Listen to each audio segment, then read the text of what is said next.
외로움이 자꾸 올라올 때는 한 가지의 마음이 필요합니다. 우리는 누구나 말하죠. 뭐 당신은 혼자가 아니야. 하지만 그게 혼자처럼 느껴지는데 어떡해요? 그 감정이 자꾸 올라오는데. 그래서 이 외로움을 극복하는 방법에 대해서 제가 한 가지 말씀드리면, 고대 철학자들도 외로움을 많이 탔다고 해요. 근데 이 외로움이라는 것이 가장 중요한 저는 감정 중에 하나라고 봐요. 사람을 깨닫게 하는 감정 중에 하나라고 봅니다. 사람은 혼자 있지 못해서 자꾸 사고를 쳐요.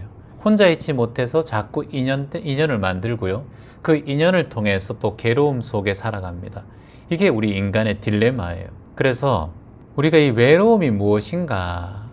물론 공자는 사람을 만나고 그리고 서로 인연을 맺으면서 서로 인간의 본질적인 관계 속에서 행복을 얻고 그리고 그 속에서 만족을 하며 살아간다고 했습니다. 하지만 장자나 노자는 또 다른 마음을, 사람의 내면을 얘기합니다. 스스로 온전한 자는 외롭지 않다라고 하셨어요. 우리가 혼자 살아갈 수는 없어요. 사회적인 동물이고 인간은 인간의 관계 속에서 살아가는 거기 때문에. 하지만 여기서 또 한 번 깨달아야 하는 것은 스스로 온전한 자는 사람과 함께하든 사람과 함께하지 않든 그 자체로 외롭지 않아요.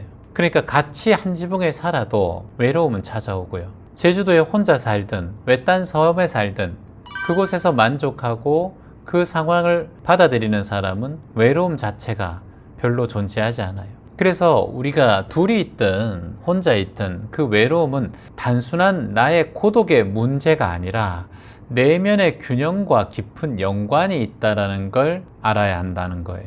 무엇에 연관이 있다? 내면이 균형 잡혀 있는 사람은 어떠한 상황에도 외로움을 느끼지 않아요. 오히려 그건 고독이고 내 스스로 삶을 설계할 수 있는 소중한 순간임을 알기 때문에 오히려 혼자 있는 시간이 더 감사하게 다가올 수가 있다는 거예요. 그래서 인간은 이 자유롭다, 이 외로움은 곧 자유로움이다 라고 제가 항상 말씀드리는데, 외부의 영향을 받지 않는 그런 상황, 이걸 우리가 외로움으로 느끼는데요. 그렇지 않습니다. 이건 외부의 영향을 받지 않기 때문에 오히려 더 자유로움이라는 걸 기억하셔야 돼요. 그래서 외부의 조건이 아니라 자기 자신이 어떤 존재인가에 따라서, 어떤 마음가짐인가에 따라서 행복이 결정되는데, 우리는 외부의 조건에 의해서 내 감정이 결정된다라고 착각하면서 살아가요. 그래서 결국은 세상에 가장 이롭고 가장 중요한 친구가 한 명 있다면 그건 바로 자기 자신입니다. 그래서 자기 자신과의 친구가 된다는 것, 이것이 가장 중요한 삶의 저는 목표라고 봐요. 내 자신과 친구가 되는 것, 나를 아끼고 사랑하는 것. 그래서 나를 사랑하는 명상, 이런 게 자꾸 하고 그리고 자꾸 연습해야 된다는 거예요. 그래서 니체도 말씀했잖아요. 자기 자신과 친구가 된다는 것이 가장 중요하고 자기 자신과 친구가 된다는 것이 가장 인생의 목표가 되어야 된다. 그래서 니체는 이런 말을 합니다. 너 자신이 되어라. 다른 말이 아니에요. 다른 거 자꾸 훑어보지 말고 자꾸 눈 돌리지 말고 너 자신이 되어라. 이게 뭐예요? 너 자신을 알라. 네 자신만이 네 인생의 가장 중요한 존재임을 알고 네 자신만이 네 감정을 컨트롤할 수 있고 너 자신만이 너 인생의 목적이 되어야 한다. 말아, 다른 데 눈 돌리지 마라. 외부의 가치나 타인의 인정에 목말라 하지 말라. 자꾸 외부의 가치를 두는 거죠. 왜? 다른 사람의 인정에 목말라 있어요. 다른 사람이 말 한마디에 자꾸 목말라 있으니까 자꾸 외부의 가치에 목숨 거는 거예요. 그러니까 자꾸 뭔가 SNS에 올리고 내가 뭘 샀고 뭘 입었고 뭘 먹었고 내가 어떤 데 갔고 어떤 명품을 입고 어떤 차를 샀고 어떤 데 여행을 갔고 자꾸 여기에 목말라 있어요. 왜냐? 타인의 인정에 목말라 있기 때문에. 그래서 이렇게 말해봅니다. 나는 타인의 인정에 목마르지 않는다. 나는 내 삶 그 자체로 감사하며 내 자신으로 살아갈 것이다. 내 인생 스스로의 의미를 부여한다. 뭐라고요? 내 인생 스스로의 의미를 부여하는 거예요. 나는 내 삶을 창조할 뿐 그 누구와도 비교하지 않는다. 타인의 인정에 휘둘리지 않는다. 내 삶을 살아간다. 이런 사람들은 외로움이 없어요. 외로움이라는 감정은 사치일 뿐이라고 생각한다니까요. 오히려 외로우니까 더 고맙고 자유롭다고 생각합니다. 이런 분들은. 그래서 이 외로움의 이 감정은 오히려 자유로움의 감정이다. 이 외로움의 감정은 내 자신과 친해질 수 있는 가장 좋은 기회다. 진정한 자유는 외부의 환경에서 자유가 오는 것이 아니라 나의 내적에서 일으키는 자유로움이 가장 내 인생의 자유로운 상황이다. 외부가 아니에요. 누가 통제해서, 누가 놔줘서 이게 자유로운 게 아니라 어떠한 공간에서 내적 자율성이 있다는 거예요. 내 마음 안에. 그래서 내가 자신과 함께하는 법, 이제부터 키워나가셔야 돼요.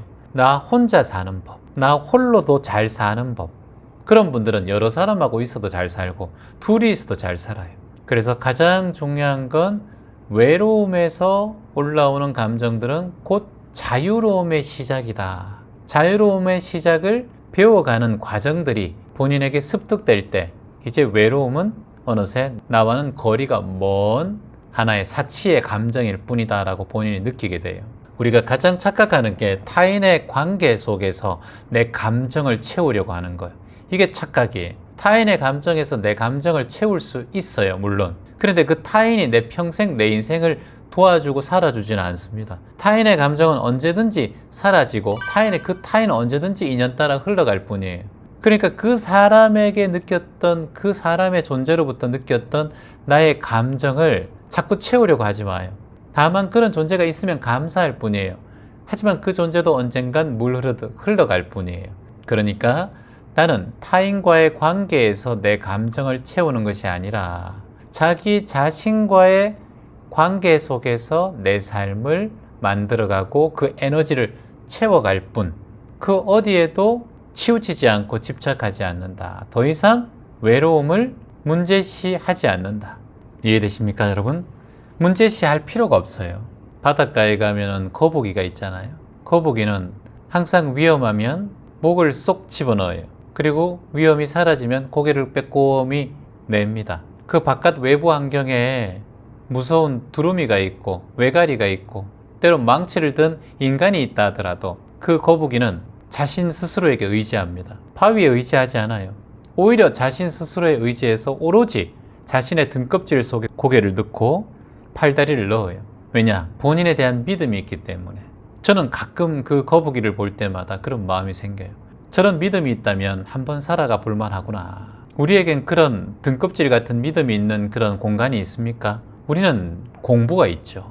마음 공부가 그런 공간입니다. 아무리 어렵고 힘든 상황이 오더라도 그 든든한 거북이의 등껍질처럼 여러분의 그 명상을 하고 마음 공부를 하는 그 탄탄한 마음의 근력이 있으면 어떠한 고난이 와도 그렇게 이겨낼 수 있는 든든한 보금자리가 만들어지는 거예요. 처음부터 등껍질이 딱딱합니까? 거북이의 등껍질이? 그렇지 않아요. 많은 소금물과 많은 해류와 수없이 많은 시간 그 바다 망망대해에서 시련과 고통과 태풍을 맞으면서 그 거북이의 등껍질이 딱딱해져요. 우리에게 찾아오는 많은 고통과 괴로움은 이런 시련이 오히려 우리에게 더욱더 딱딱하고 바위 같은 근기를 만들 수 있는 계기가 우리의 삶에 저는 버팀목이 되고 큰 든든한 바위가 되고 껍질이 된다고 생각을 합니다. 지금 여러분에게 찾아오는 고통과 괴로움, 저에게 찾아오는 고통과 괴로움, 이 모든 것들도 그런 시련이 우리의 삶에 든든한 희망의 등대가 되고 희망의 바위가 된다라고 저는 생각을 합니다. 이제 어떠한 고통과 괴로움도 와라 라고 말씀하시고 그 감정에서 자유로워지셔서 어떠한 감정과 어떠한 고통과 외로움, 두려움이 올라온다 하더라도 나의 삶에 더욱더 튼튼하고 근기가 되는 바위가 되는 순간이라고 마음 낸다면 우리의 마음가짐은 언제나 한번 살아가 볼 만하고 해볼 만하다고 생각을 합니다. 여러분의 고통은 우리의 삶의 든든한 버팀목의 시작이다. 이 마음을 마음속에 간직했으면 좋겠습니다. 감사합니다.